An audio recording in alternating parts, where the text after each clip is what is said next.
Ang trip namin ngayong araw, Dunsulan Falls, matatagpuan sa Pilar, Bataan. Pero ito ang dinatnan namin, expectation versus reality.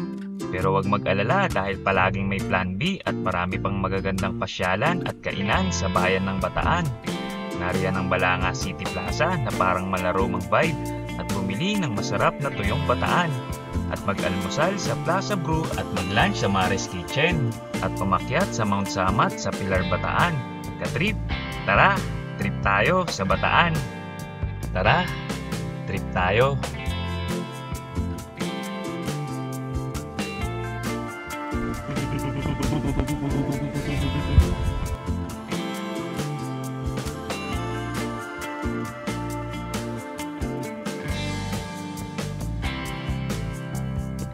First stop namin sa Balanga City. Dito sa kanilang plaza, makikita yung kanilang magandang simbahan at City Hall. Dito sa Plaza Hotel kami mag-aalmusal. Hello sa mga staff ng Plaza Brew.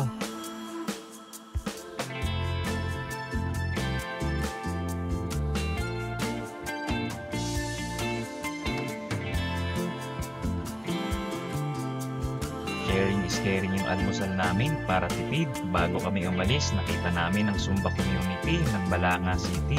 Umuhos na yung ulan, papunta namin ng Dunsulan Falls. 8 AM, 5 PM ang timings. 60 pesos per head ang entrance at 50 pesos naman ang rent ng table. Excited na kami pero ito ang tinatnan namin. Pero malinaw. Malinaw sir.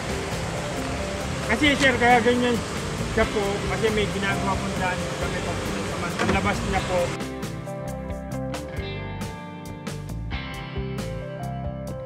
Bukod daw sa maulan ay may ginagawang daan kaya lumabo ang tubig.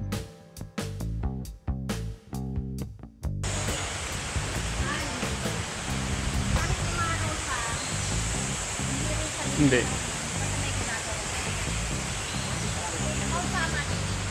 Mount Samat. Mount Samat. Woo! Ang mga ka-trip, malabo yung tubig. Siyempre, umuulan. Pero maganda sana para na siyang resort.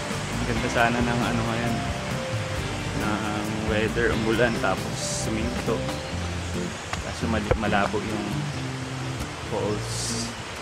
Baka pumunta na lang kami ng Mount Samat. Nagkwentuhan muna kami sandali at nagpicturan. Ako na lang ang di nakapunta sa amin sa Mount Samat kaya doon na ang susunod naming destinasyon.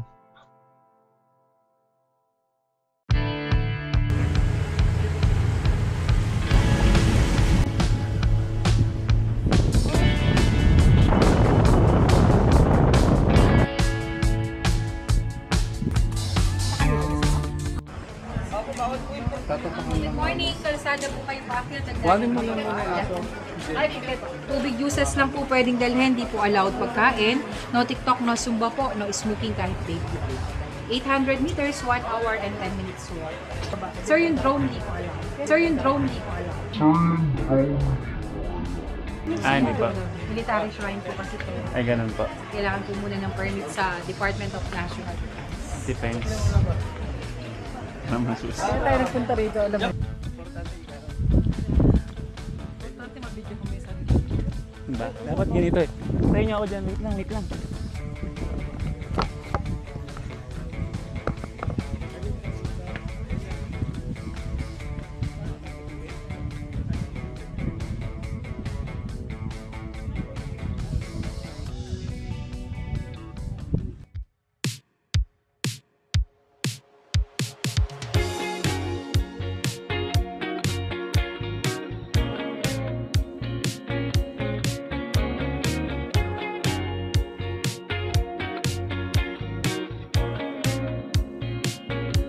May lakad ka ba?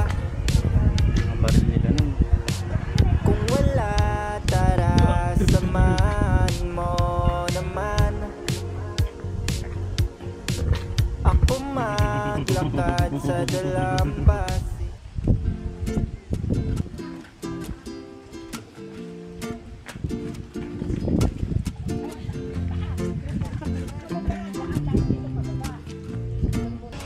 Pwede pumasok sa baba doon, di ba? Ay, sa loob. Nandiyan ang may mga...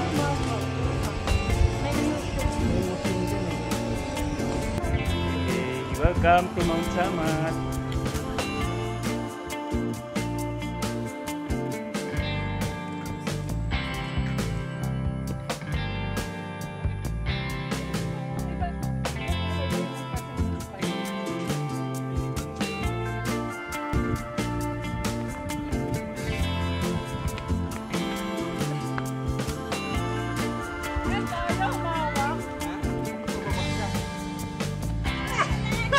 Hindi, pag ano. Pababa eh. Hindi pala kaya.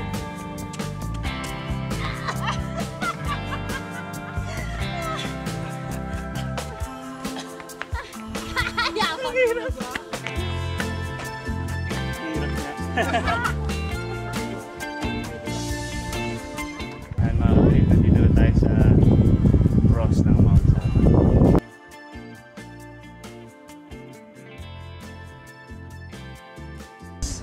Dati pwede daw umakyat dyan. May elevator daw, kaya lang ngayon hindi na pwede kasi nire-renovate na. Mount Samat National Shrine, isang makasaysayang dambana ng Kagitingan. May makikita ka ditong isang malaking krus na puti na pag-alaala sa mga bayaning Pilipino at Amerikano na nakipaglaban sa mga Hapon noong World War II. Meron ding itong mausoleo at makikita mo rin ang ilan sa mga armas na ginamit ng gera. Ma-enjoy mo dito ang malakas na hangin at ang top view. Sa taas na 555 meters above sea level, matatanaw mo ang Corregidor Island at Manila Bay. Ang sunod naming destinasyon sa Maris Kitchen sa Pilar, Bataan. Dito kami nananghalian. Meron din silang breakfast buffet. Sulit ang pagod sa masarap na pagkain.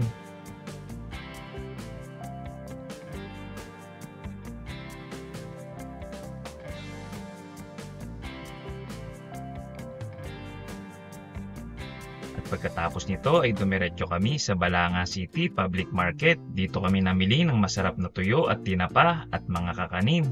Salamat mga katrip sa pagsama sa amin sa Bataan. Hanggang sa muli, tara, trip tayo!